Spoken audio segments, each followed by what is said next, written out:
Hello and welcome back to the channel. In today's video, we're going to be looking at an AI automation platform called Vectorshift. Now, they essentially provide a no-code, low-code platform for you to quickly build generative AI applications. Now, I've been playing around with this over the past few days, and I must say I am pretty impressed with this platform. And essentially, I think the best way to think about this is that this is kind of a managed version of Flowise, if you kind of think about it like that. So Flowise, if you're familiar with it, is also another no-code, low-code type platform for building generative AI applications. However, with Flowise, you have to host it yourself. So you have to figure out how to host it and all of that stuff. But these guys at Vectorshift have something that is pretty much out of the box ready for you to use, so you're not worried about, are you going to host it here or there? And also, they're hosting a lot of really cool things for you. So they're hosting, the knowledge base. They have a ton of integrations that you can connect to, and they provide a mechanism for you to deploy either via API, deploy into Slack, Discord, WhatsApp. So I think it's a pretty end-to-end platform, as they have indicated in their website here. So let's take a look at how Vectorshift works and how you can use it to build your application. So I'm just going to go in and jump into Vectorshift right here. You can sign up for free. By the way, they do have a free tier. As you can see in the guide here, you can see their free tier. So the free tier allows you to do a few things. Now, one of the cool things I would say about Vectorshift as well is that it does provide not just the no-code platform, which we're going to talk about, but there's also an SDK, so you can completely do almost every single thing you're doing using the no-code builder, in code. So you could use Python to build it out. And in other videos, I'm going to be diving into the SDK and showing you exactly how you can build some of these things out. But I just wanted to build out a full end-to-end flow of using their system just to show you how it works. But before we do that, let's take a look at some of the things that we can see here in their dashboard. So the concepts they have here, they have this concept of a pipeline, and a pipeline essentially is how you orchestrate your generative AI application. So that could be a chatbot, it could be just an automation, and we're going to look at those examples very, very shortly. They also have a marketplace. So they have an extensive marketplace, so you can basically publish your applications to their marketplace, and those can be reused, which is pretty cool. And you can see the different sort of segments that they have here: marketing, productivity, recruiting, and so on and so forth. So you can either utilize what other folks have built in their marketplace, or you can build yours and actually provide it here as well. So this is really, really exciting. And now they provide storage. So they provide a knowledge base for you to store your documents. So it is, whether it's a PDF file, a CSV file, whatever it is, you can store it here, and you can see that they essentially vectorize your application once you store it. So these are knowledge base, and you can see the files. I have my expense reimbursement policy document here, for instance, and you can see that it's been vectorized, and there's a vector count of 8. We're going to be taking a look at what that looks like. And then they have the concept of automations, and automations just basically are deployable pieces of code that you have after you've built out your pipeline, after you've sort of orchestrated your application. You have deployable pieces which are known as automation. So you can deploy in different ways. You can deploy, for use as an API, or you can deploy to a specific application. And of course, my favorite part, obviously, is the fact that they also have chatbots, which allow you to deploy your chatbots either if you want to use it as in the web format. They provide you with the ability to embed the chatbot into your web page, or you can deploy it to tools like Slack and WhatsApp. So this is pretty awesome. They also provide evaluation. So because they provide access to multiple models, so you can have different pipelines and evaluate how they're performing and track all of that right here. And finally, they also allow you to provide your own code. So if you wanted to build, let's say, an application, you wanted to, take some kind of action, you can write some Python code which can be embedded into your application or utilized into your application. All right, so for today, we're just going to build a very simple RAG application because I'm just doing an introduction into what this thing can do. And subsequently, I'm going to make more videos going into more complex things you can do with this. So to create a pipeline, you go into the pipeline section here, and we're just going to go ahead and create a new pipeline. Now, you can notice that they do have templates that you can use. So you can either create a pipeline from scratch, which is what we're going to do, but I think you can also kind of go look into some of their other already existing pipelines so that you could get a sense of how to build them out.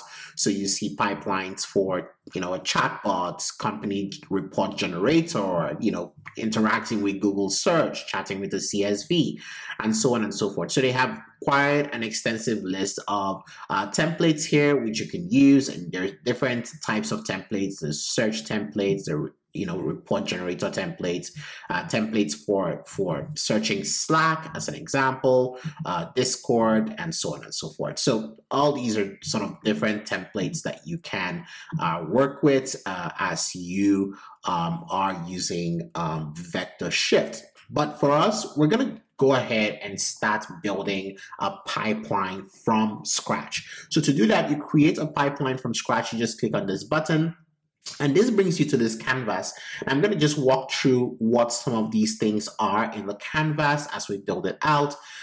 Essentially, you have a general field basically providing you with an input. An input could be, a question, a text or a file, and we're going to see that very, very shortly. An output is sort of what you're expecting in return.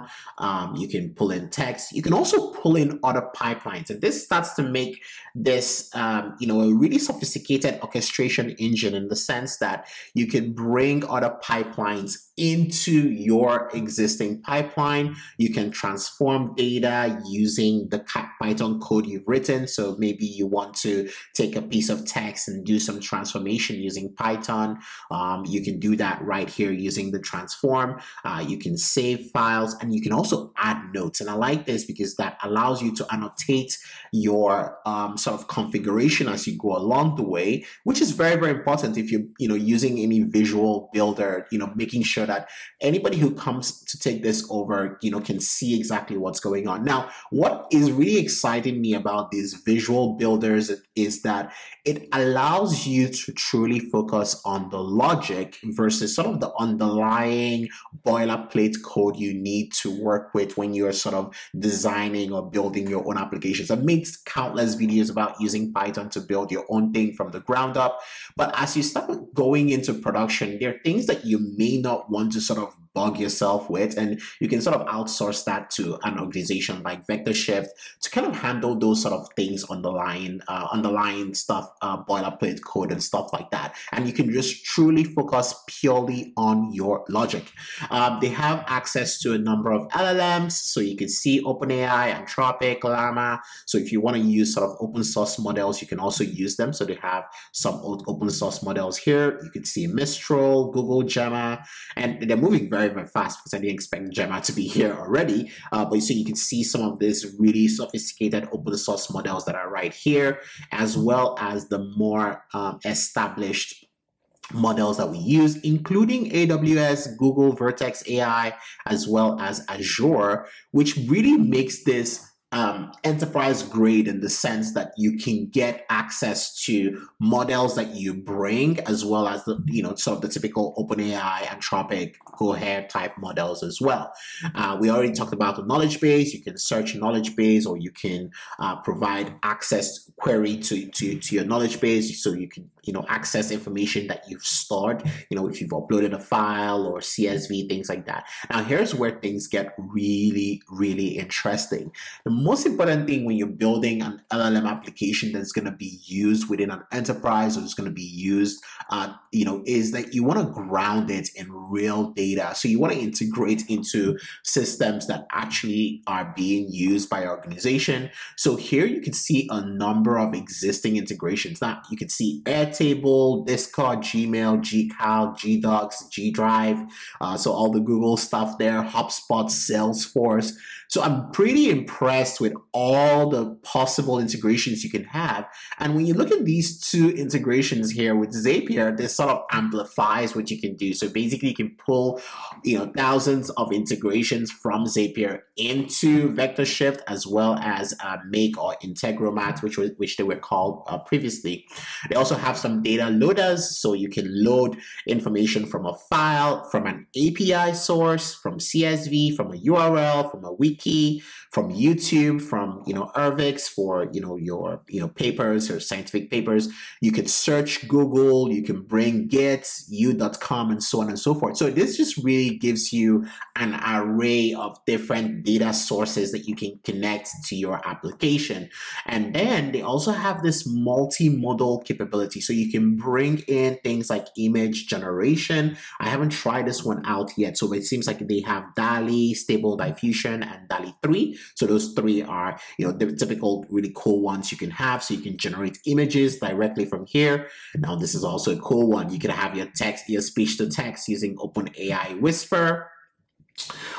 So this is speech to text. So yeah, OpenAI Whisper, and they also have GPT-4 Vision. So basically, you can pass an image and a prompt and get a response back, and as well as Gemini Vision. So when you're using Gemini Pro is also a vision-enabled large language model. And for logic, you could have, conditional statements that are sort of, are embedded in your flow. So as you're designing your workflow and you want to sort of have, split, conditions, you want to kind of have a conditional that sort of analyzes an output and takes a decision as to where to go next. You can merge in data, right, from multiple sources into one. This is pretty cool, because you could basically merge information from my Notion document, from my Google Drive, from my my knowledge base in Vectorshift. You can merge all of that together into an output that you can pass to your LLM as context, which is pretty cool, because as you go into production type applications, you have to start thinking about those types of things. You can also split text. So if you have some text and you want to split them into multiple outputs, and also there's a time function here which you can implement as well. So maybe for triggering time. I'm not sure how it's being used specifically, but I'm gonna be checking it out to see. I think this is more so if you want to sort of have some time configuration before a particular action is taken and things like that. And this is typical of most visual builders, not just the AI builders, to have things like that. And finally, you have chat, so you can pull in your chat memory, and you can also collect data from chat as well. So let's go ahead and build out our application. So what are we building? We're building a very simple RAG application here. So just want to get our feet wet with Vectorshift. All right, so to build our RAG application, there are a few things that we need to understand. What are the components of our RAG application? So first, we're going to need some kind of inputs. Now, what type of inputs are we going to need? We're going to need the actual question from the user. So this is question from a user, right? So typically you're going to need a question from a user. And by the way, you can add a note here. I really like this feature. Like you can just basically annotate this, question from user. So giving it more information here, so that, when someone comes and looks at it, they can see exactly what's going on. So now in terms of inputs, you can either pass a text or a file. In our case, we're going to be passing a text. And basically we want this question to be passed to our LLM. But typically when you're building a RAG application, you don't just pass the question to your LLM, you also pass that question to your retrieval flow, or your retriever. And in this case, to kind of think about a retriever, the concept of a retriever is under a knowledge base. So you can search your knowledge base and return information. So let's pull in a knowledge base right here. So we're going to pull our knowledge base in here. And you can either create a knowledge base or choose from an existing piece of knowledge. Now, I have some existing ones, but I want to show you how to create a knowledge base.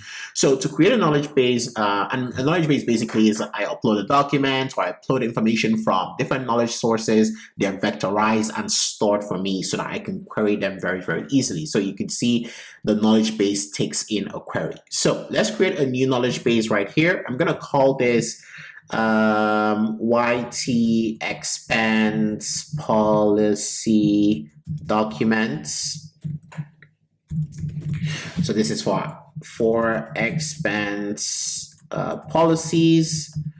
And under the advanced setting for your knowledge base, you can define things like your chunk size. So remember, when you're doing any retrieval, augmented generation type pipeline, you're typically doing some kind of chunking when you get a piece of, let's say a PDF file or text, wherever it is, you want to chunk it, before you store them as tokens inside your vector store. So here they're giving you the ability to define or decide what you want. If you want, 400 as your chunk size, I'm going to just leave it at the, default, but you can, obviously make changes to this as needed. Now, if we go down here, you can see you can choose the embedding model that you want. Now you can see all the different embedding models here. There's both the OpenAI embedding models as well as Cohere. It gives you really good options here. So these are the two providers, and then even the latest OpenAI models you can find here as well. So then you confirm that, and now you can start adding documents into your knowledge base. Now, a document in this case can either be a file. It could be an integration, so coming from an external document source. It could be a URL, it could be a Wikipedia, it could be YouTube, it could be Arvix, Axiv, I should say, or it could be Git. Now, we're just going to do a simple thing. We're going to do a file, and we're going to just basically upload our files. Now, we already uploaded our expense reimbursement policy, but even if we didn't have that, you can also upload one directly from here, right? So, but we already have one, so I'm just going to use what already exists. So I'm going to go ahead and add this. So this basically does the embedding for you. So what has happened behind the scenes is that we have had our documents, chunked up and vectorized and stored for us. As you can see, it tells us that we have 8 vectors here that have been stored. So that's it. We have added stuff to our knowledge base. So you can see the simplicity of this. If you've been building RAG applications, if you're building these types of applications, these types of things require you to start writing some boilerplate code, either with LangChain or you're writing it on your own. But all of those things have been abstracted for you because, again, the most important thing is really focusing on building the logic that works for your use cases. So this is why I like this tool, is that it really makes me focus on those things. Okay, so knowledge base is ready to go. Now, for you to query the knowledge base, you need to pass whatever question comes from your user to the knowledge base. So we're going to connect our knowledge base like this. That's simple. We have now connected our retriever. And now the next thing we want to do is that we want to set up our LLM. So because our LLM is going to have to, take all this information and provide responses back. So you can see all the multiple LLMs that they have available here. I'm going to be using OpenAI for this example. So I'm going to pull OpenAI in here. And then you can see the typical, whenever you're using any AI LLM, especially for the chat models, you see your system and then you have a prompt. And you can also choose the model you have. Obviously, you can also bring your own personal API key, which is pretty cool, which means that, you kind of don't have to pay them specifically to run the model for you. You can just really manage all of that on your end, which I think is probably the best way to do it. But just for this example, we're just going to do it directly. So the first thing you want to do is that you want to add your system prompt. So my system prompt is, you are a helpful assistant that answers questions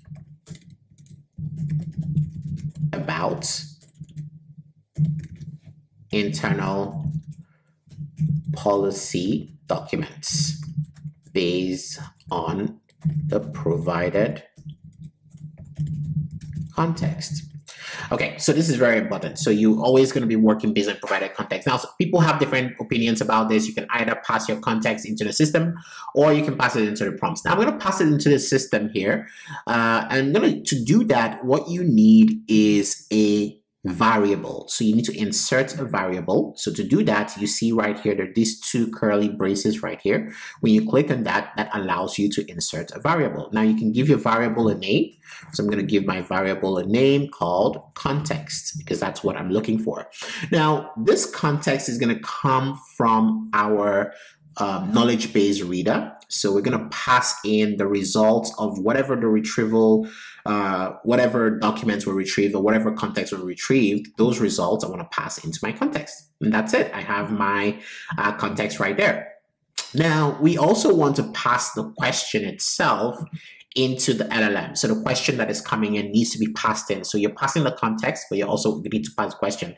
And once again, we want to add a variable. And this time we're going to call this variable question, right? So this is the question from the user.